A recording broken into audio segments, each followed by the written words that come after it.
days are never ending, when the nights are feeling lonely. There's a place that I can go, where the birds are free to roam, in the sky, flying high, over fields of green. And where the stars inside the sky, where the last one's shining bright, pushing through the stormy night, we'll be burning on and on and on. Where the stars inside the sky, where the last one's shining bright, pushing through the stormy night, we'll be burning on and on and on.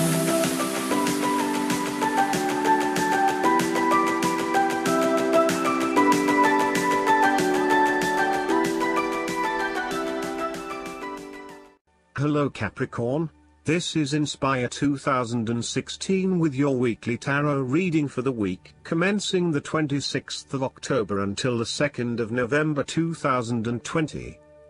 The first card for you is representing, how do you feel about yourself? Your card is the Queen of Swords. You will meet a female significant figure who is most likely from the air sign, who is stern and composed, and without much feeling. If you are single, she might be someone that you're looking forward to be your partner.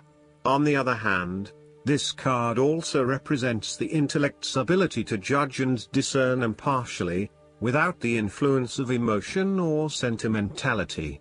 She likes to know the how, what, why, where, when and who of everything to help her make sense of her environment and to better understand others.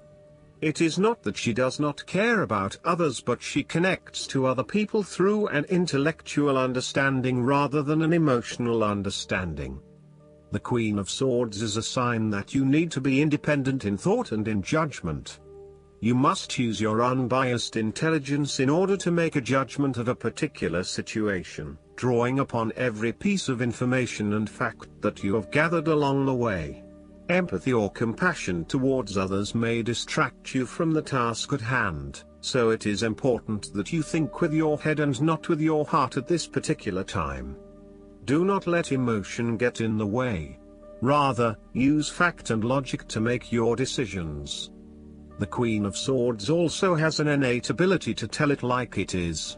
She is a quick thinker and highly perceptive, and as such, she can cut through the noise and confusion to get straight to the point.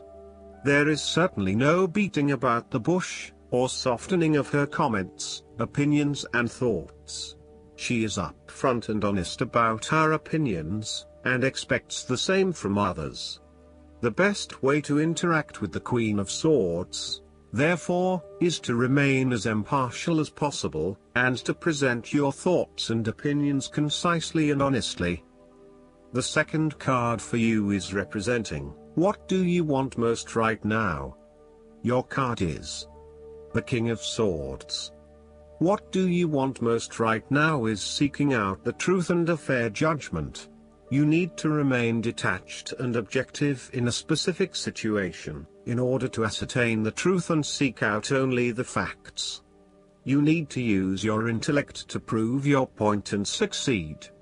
Your education and experience are important, but so are your day-to-day observations and thoughts.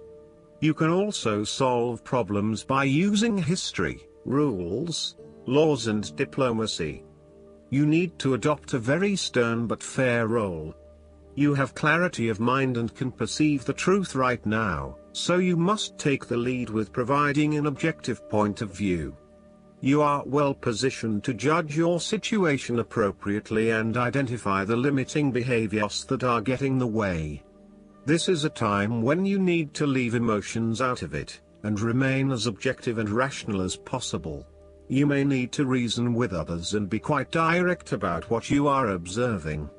You may be concerned that you are not being particularly caring or sympathetic, but at this point in time, this detachment is what is needed most. Similarly, the King of Swords encourages you to use your logic and intellect to navigate your path ahead. You will need to get to the heart of the matter, make firm and well-researched decisions, and ensure that you are firm but fair in your dealings with others.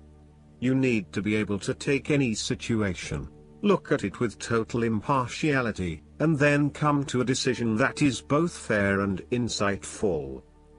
This king is also a man of the highest ethical standards. It is impossible to corrupt him, and as such he acts as a pillar of strength who gives sound advice to everyone, no matter who they are. What is more, he firmly expects others to operate by the rules of the law and will not tolerate others who break the law. The third card for you is representing your fears. Your card is the Six of Cups. You are afraid that the issues from your past came out to the open. It is important to explore the memories of your past, but do not get stuck there. Your ideas and beliefs that were established in the past may be prohibiting your progress. Use your past as a guide for your future, and focus on living in the present. You may have had unrealistically rosy ideas about a particular stage of life, based on your dreams and ideals from when you were younger. For example, you may have always pictured yourself as married with children by 25, only to realize that once you hit 25, you had other goals in mind. Or you may be disappointed that you have reached a particular age but have not fulfilled your childhood dreams just yet. Sometimes, the Six of Cups can indicate child abuse or sexual abuse sustained as a young person. You may still be working through these issues and trying to release yourself from the harmful memories. Alternatively, you may be working with others who have repressed memories from their childhood and who need your support. The fourth card for you is representing what is going for you. Your card is the Page of Wands. You are experiencing a creative restlessness within you that is just waiting for some sort of expression, or you may be on the verge of some sort of discovery or new phase of life. The Page of Wands represents the sudden creative spark that comes to you, suddenly and unexpectedly, and that starts you down the road of a new creative vision. Thus, he encourages you to express yourself and your individuality with light-hearted abandon. Listen to your unconscious mind and follow your creative urges, even if you are worried about being the lonely voice crying out in the wilderness. With persistence and a balanced perspective, even the immature desires of the Page of Wands can be transformed into a beautiful creative vision that can change the world. Similarly, the Page of Wands indicates that you need to be positive and spontaneous but not overly impulsive. Your enthusiasm impresses others, but if you become impatient or quick to anger or lose interest, you will put others offside and you will waste time in your creative projects. With the Page of Wands, you are inclined to give anything and everything a go. If you are enthusiastic or passionate enough, you embrace the opportunity to start out on a new journey or project and see where it takes you. You do not necessarily have a solid plan in place, nor do you really know where you are headed, but you do know that you are excited about the possibilities. The fifth card for you is representing what is going against you. Your card is the Six of Swords. You are afraid to move on from the past and make the important transition that you know you need to make. You are trying to physically and mentally move from any past experiences which you know that have not been helping you. However, it is clear that you are experiencing some challenges in doing this, and no matter how hard you try to leave the past behind you, it keeps catching up with you. It is like there is something pulling you back to where you have come from, rather than allowing you to move on to new territories. What is hard is that there are a lot of unresolved issues from the past, which you had hoped you could just leave behind you, but they keep rearing their ugly head and preventing you from getting to that new place of being that you really want to be. There may also be moments when you doubt whether you are making the right decision in leaving behind your past, but this card gently encourages you forward, reminding you that you are heading towards a better future. Overall, you are also resisting this necessary transition.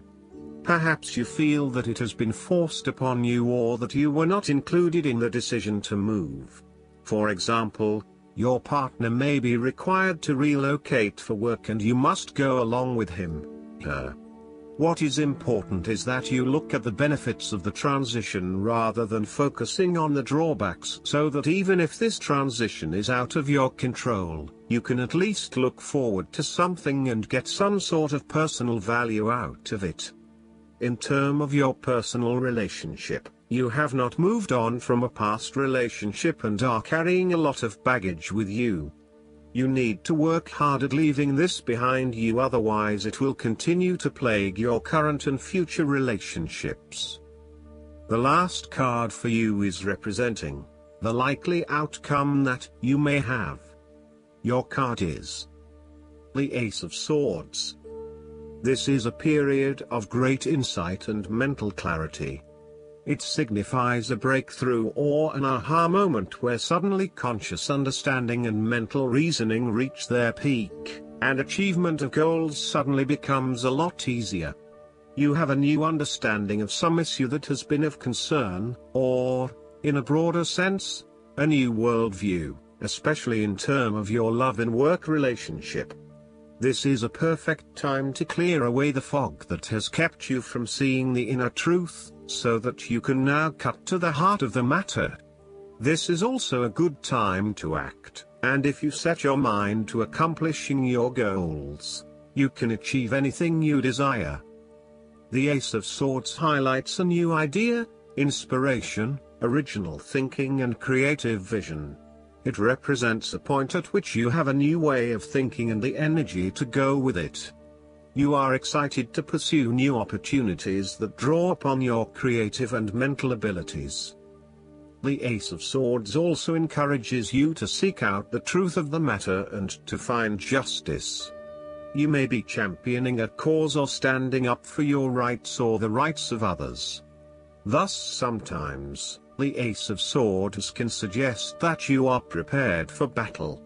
You have great clarity on a situation and can now argue your case with the view to come out victorious. You may have a new idea for which you are ready to fight, or you may be all fired up on an issue that you are particularly passionate about, such as human rights, the environment or your personal beliefs. This card invites you to use mental force and to use your intellect and critical reasoning. If faced with a challenging situation, you need to be ready for battle and be prepared to find the strength to overcome these challenges. Last but not least, the guidance card for you is the Mother Mary. It is time to let go of conflict or the need to be right. The more you fight for the point you want to prove, the unhappier you will be. Pointing out the mistakes or mishaps of others just blocks the road to love in your own life. Mary, the Divine Mother of Acceptance, is with you now, encouraging you to forgive. Forgiveness is not about letting anyone get away with their bad choices but about choosing to create your own happiness. Mother Mary also brings healing to you and your mother. If you miss her, are out of contact with her or have an old trauma that needs healing, know that Mary's miraculous light is here now to wash away the darkness. I hope that you enjoy everything, and if you like the reading, just please click subscribe and you will get instant notifications every time we publish a new video right to your YouTube. Thanks.